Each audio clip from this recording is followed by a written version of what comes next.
यदि किसी व्यक्ति को थकान, आलस्य, सुस्ती, उछटा हुआ मन, अशांत मन,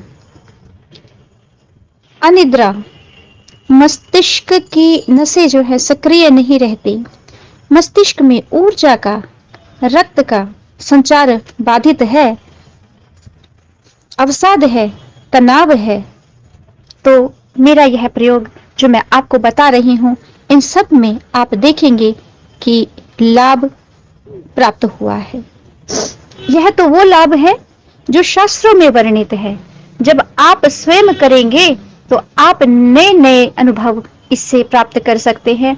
जिस प्रकार से गीता को जितनी बार पढ़ा जाए और जितने लोगों द्वारा पढ़ा जाए, हर बार विविधता और नए ज्ञान की उत्पत्ति होती है, उसी प्रकार से इस प्रयोग को करने से आप नए नए अनुभव करेंगे। और यदि कोई करता है तो मुझे उसके परिणाम से अवश्य अवगत कराएं। ये तो मैंने आपको अन्य लाभ बताए हैं, मुख्य लाभ मैं अभी आपको बताऊंगी। तो मैं आपको जो प्रयोग बता रही हूं वह है कपाल रंध्र प्रयोग। महर्षि घिरंड जो है, घिरंड संहिता में श्लोक नंबर 35 और 34 का मैं उदाहरण दूंगी। जो उन्होंने कहा है उसको समझने का प्रयत्न किया है। कुछ भूल हो गई हो, गलती हो गई हो तो मुझे क्षमा कीजिए। श्लोक नंबर 35 में महर्षि घिरंड कहते हैं, वृद्धाम कुष्ठेन दक्षिण मार्जयेद भाल रंध्रकम एचम अभ्यास योगेन कफ दोषम निवारयेत नाड़ी निर्मलताम याति दिव्य दृष्टि प्रजायते निद्रान्ते भोजनान्ते च दिवान्ते च दिने दिने।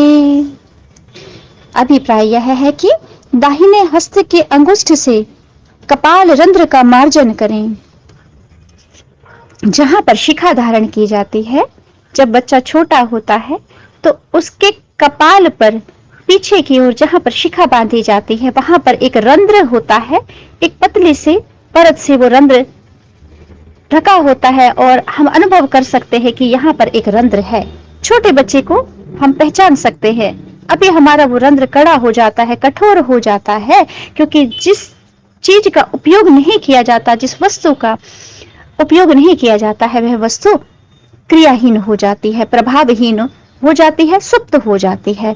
तो ये जो श्लोक नंबर 34 है वो यही कहता है कि वृद्धाम कुष्ठेन दक्षिण, यानी दक्षिण हाथ के वृद्ध अंगूठे से, वृद्धा से, वृद्धा किसको बोलते हैं? अंगूठे को। तो वृद्ध उंगली से मार्जयेत भाल रंध्रकम, जो भाल का रंध्र है, कपाल का जो रंध्र है, उसका मार्जन करें। मार्जन का अभिप्राय है कि बहुत हल्के हल्के हाथों से, अंगूठे से, बहुत हल्के हल्के अंगूठे से दबाव नहीं डालना है। घड़ी की दिशा में व विपरीत दिशा में 20-20 बार आपको कम से कम प्रारंभ में घुमाना है। बाद में जैसे आपका अनुभव बढ़ता जाए, आपको लगे तो और भी अपने अनुभव और अभ्यास के आधार पर इसे बढ़ाते जाइएगा। जिस प्रकार मूलाधार जो है उसका शक्ति केंद्र नाभि है, उसी प्रकार जो ये शिखा स्थल है, ये सहस्रार का उच्च पदस्थ शक्ति केंद्र है। इस स्थान की हमें अभ्यंग करनी है, इस स्थान की हमें मालिश करनी है, हमें मार्जन करना है, जहां शिखा धारण की जाती है। इस कपाल रंध्र धौती के अभ्यास से जो श्लेष्मा दोष होते हैं वो दूर होते हैं। एचम अभ्यास योगेन कफ दोषम निवारयेत। इसी 34 में कहा गया है, इसके अभ्यास से कफ दोषों का निवारण होता है। जो कफ जमा होता है मस्तिष्क में, वो कफ दोषों का निवारण होता है। जो मानसिक समस्याएं होती हैं, जितनी भी प्रकार की मानसिक समस्याएं, जैसे आजकल मैं स्किज़ोफ्रेनिया का ट्रीटमेंट दे रही हूँ और उस पर कंसंट्रेट करते हुए ही मैं कुछ ग्रंथों का भी अध्ययन करती हूँ और एतद विषय में कुछ न कुछ ढूंढने का मेरा उपक्रम चलता रहता है। तो उसी जो स्किज़ोफ्रेनिया उन्माद जो है उसका उपचार करते करते मैं यहाँ पर भी पहुंची हूँ। तो ये भी हमें साथ में योग प्राणायाम भी बीच में जोड़ दे तो सोने पे सुहागा हो जाता है। इसीलिए अगर कफ के दोष हैं आपके शरीर में और विशेषकर मस्तिष्क में, तो जो कफ जमा होता है, जैसे कहते हैं ना दिमाग को जंग लगा हुआ है, दिमाग खराब है, तो वास्तव में वो जो खराबी है वो इस अभ्यास से श्लेष्मा जो है, कफ दोष जो है वो दूर होते हैं। खांसी व फेफड़ों के दोष कभी नहीं रहते। नजला जुकाम होता है वो भी खत्म होने लगता है। दमा की समस्या होती है वह भी समाप्त होने लगता है। और कपाल रंध्र की मालिश करने से जो यह शक्ति केंद्र है वह सुप्त अवस्था से जागृत होने लगता है।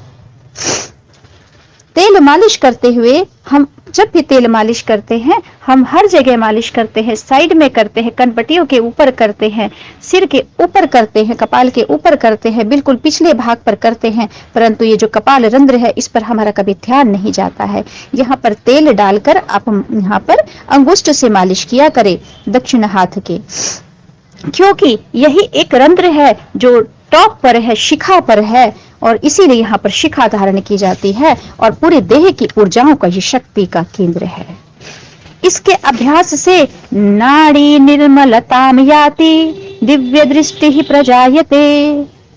नाड़ी निर्मलता को प्राप्त करती है और दिव्य दृष्टि प्राप्त होती है। एक बार शक्ति का यह केंद्र जागृत हो गया तो संसार का ऐसा कौन सा कार्य है जो आप नहीं कर सकते, लौकिक हो या पारलौकिक।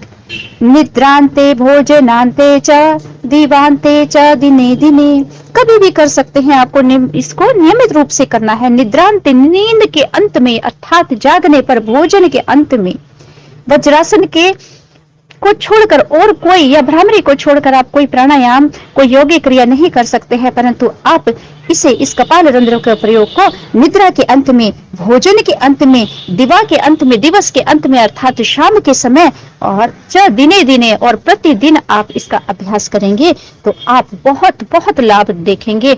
और अपने बच्चों को जन्म से लेकर जब तक हो सके इस कपाल रंध्र का मार्जन करवाते रहे। बड़े धीरे धीरे, घर्षण नहीं होना चाहिए, प्रेम से आप इस रंध्र का अभ्यंग करते रहे, मार्जन करते रहे, इसके परिणाम अद्भुत होंगे। ओम नमः शिवाय। मैं रुद्री रितंभरा, देहरादून विकास नगर से।